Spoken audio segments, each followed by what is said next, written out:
सभी बंधुओं को जय जय सिया राम। अर्थ सहित श्री सुंदरकांड पाठ के भाग 22 में आपका हार्दिक स्वागत है, आपका हार्दिक अभिनंदन है। कल के भाग में आपने सुना था कि हनुमान जी की पूंछ में आग लगा दी गई और हनुमान जी ने प्रभु श्री राम से आज्ञा मांगी। जैसी आज्ञा मिली तो 49 प्रकार की हवाएं चलने लगी। अब हनुमान जी एक अट्टालिका से कूदते, फिर दूसरी पर जाते, फिर तीसरी पे जाते और आग लगाने लगे। एक संत तो हंसी विनोद में कहा करते थे कि हनुमान जी को तो आग लगाने के लिए कहीं जाना ही नहीं पड़ा। हनुमान जी एक ऊंची सी बिल्डिंग के ऊपर खड़े हो गए और पूंछ है बहुत लंबी। तो आप कल्पना करो कि एक माली अपने बाग में बैठा है और उसके हाथ में लंबा सा पाइप है जिससे पानी देना हो।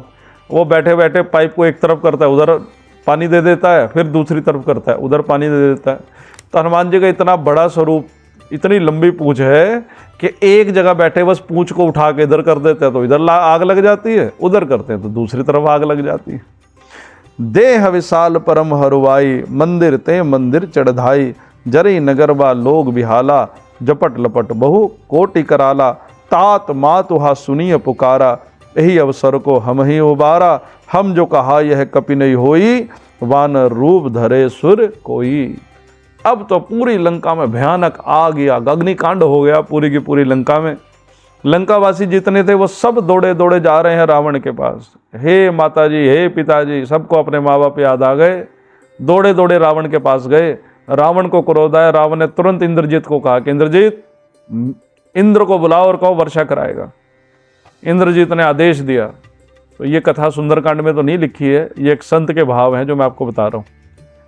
कहते हैं कि इंद्रजीत ने जैसे ही देवराज इंद्र को कहा कि फटाफट बारिश कराओ तो आकाश में बड़े बड़े बादल दिखाई देने लगे, काले काले बादल दिखने लगे। भयंकर वर्षा प्रारंभ हो गई, लेकिन पानी की एक बूंद धरती के ऊपर नहीं गिर रही है। क्यों नहीं गिर रहे हैं? क्योंकि हरि प्रेरित तय अवसर चरे मरुत 49 प्रकार की हवाएं इतने भयानक रूप से चल रही हैं कि आकाश से बेचारे बादल वर्षा तो करते हैं, लेकिन वो हवा के प्रभाव से वो वर्षा की बूंदें कई किलोमीटर दूर जाकर गिरती हैं।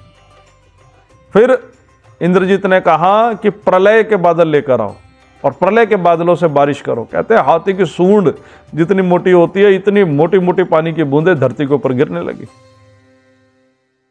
परंतु हवा का प्रभाव ऐसा है कि एक भी बूंद धरती के ऊपर गिरी नहीं, पूरी लंका स्वाहा हो रही है। साधु अवज्ञा कर फल ऐसा, जरी नगर अनाथ कर जैसा, जारा नगरु निमिष एक माही, एक विभीषण कर ग्रह नाहि। साधु की अवज्ञा अगर की जाए, जिस जगह साधुओं का अपमान हो, वो नगर तो इसी प्रकार जला करता है। पूंछ को कहा गया है प्रतिष्ठा, और अगर कोई किसी की प्रतिष्ठा के साथ खेले और खास तौर से भगवान के भक्तों की प्रतिष्ठा के साथ खेले तो प्रभु श्री राम की क्रोधाग्नि में तो वो जलता ही जलता है। ये नियम है।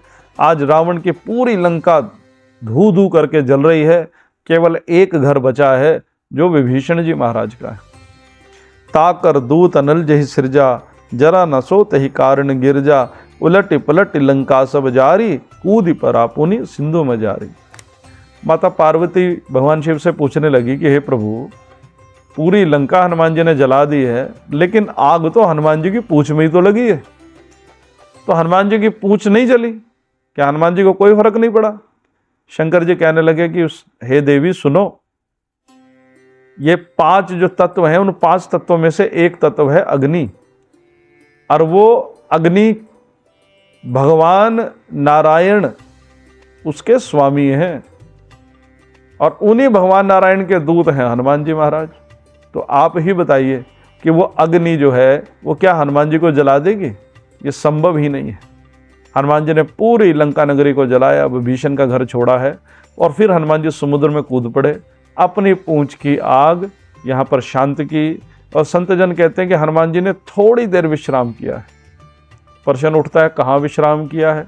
तो दोहा है, पूंछ बुझाई खोई श्रम, धरि लग रूप बहोरी, जनक सुता के आगे ठाड़ बेहू कर जोरी। थोड़ी देर श्रम जो है वो इतनी जो मेहनत की थी वो समाप्त किया, नहीं थोड़ी देर विश्राम किया, और पूंछ की आग बुझाकर हनुमान जी सीता जी के सामने चले गए। हनुमान जी मन में सोचने लगे कहीं मैया मुझसे कुछ पूछ ना ले कि ये क्या नाटक किया तुमने। इसलिए इससे पहले कि सीता जी कुछ पूछ पाती, हनुमान जी तुरंत बोले, मात मोहि दीजे कुछ चीना, जैसे रघुनायक मोहि दीना। जैसे प्रभु श्री राम ने मुझे आपके लिए कोई निशानी दी थी, ऐसे तुरंत माता मुझे फटाफट निशानी दो। तो संत भाव है। एक संत कहते हैं कि सीता जी ने तुरंत हनुमान जी को रोक लिया कि हनुमान, ये लंका में आग आपने लगाई? हनुमान जी कहते नहीं माँ, मैंने नहीं लगाई, मेरे बाप ने लगाई। तो माता कहने लगी ये क्या कह रहे हो? कहने लगे माँ सच कह रहा हूँ, मेरे पिता हैं पवन देव, मैंने तो छोटी सी जलाई दी, पिताजी को क्रोध आया, उन्होंने पूरी हवा चला दी, 49 हवाएं चलने लगी और माँ वो छोटी सी अग्नि जो है वो पूरी की पूरी लंका में फैल गई। माँ क्रोधित हुई, माँ ने कहा सच बताओ क्या आपने लगाई? हनुमान जी बोले नहीं माँ, आप जो सारा दिन रोती रहती हो ना, आपके संताप ने लगाई। फिर कहा क्या आपने लगाई? हनुमान जी ने कहा नहीं माँ, मैंने नहीं लगाई। माँ विभीषण जो प्रभु का जाप करता है ना, विभीषण के जाप ने लगाई। फिर माँ ने कहा सच बताओ क्या आपने ही लगाई? हनुमान जी बोले नहीं माँ, मेरे प्रभु श्री राम के प्रताप ने लगाई। अब माँ कुपित हो गई और माँ ने गरज कर कहा कि रावण के हनुमान सही बताते हो कि नहीं बताते कि रावण की लंका में किसने आग लगाई? तब हनुमान जी ने हाथ जोड़ा और मुस्कुराते हुए बोले कि माँ, लंका में आग ना मैंने लगाई, ना मेरे बाप ने लगाई, ना आपके संताप ने लगाई, ना विभीषण के जाप ने लगाई और ना ही प्रभु के प्रताप ने लगाई। लंका में आग रावण के पाप ने ही लगाई है। कि जो व्यक्ति दूसरों का बुरा चाहता है, सबसे पहले उसी का ही बुरा होता है। इसलिए नियम यही है कि संसार में हमेशा दूसरे के लिए अच्छा ही सोचना चाहिए, क्योंकि हम जब दूसरे लोगों के लिए अच्छा सोचेंगे तो भगवान हमारे ऊपर कृपा करेंगे, अपने आप हमारे ऊपर अच्छा होगा।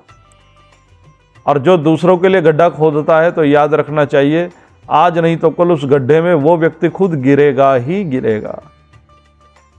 हनुमान जी ने सीता जी से निशानी मांगी है और संदेशा मांगा है कि माँ आप मुझे दीजिए। अब सीता जी ने क्या निशानी दी है और क्या संदेश हनुमान जी को दिया है, ये कल के भाग में आप लोग सुनिएगा। तब तक के लिए आप सबको मेरी ओर से जय जय सिया राम।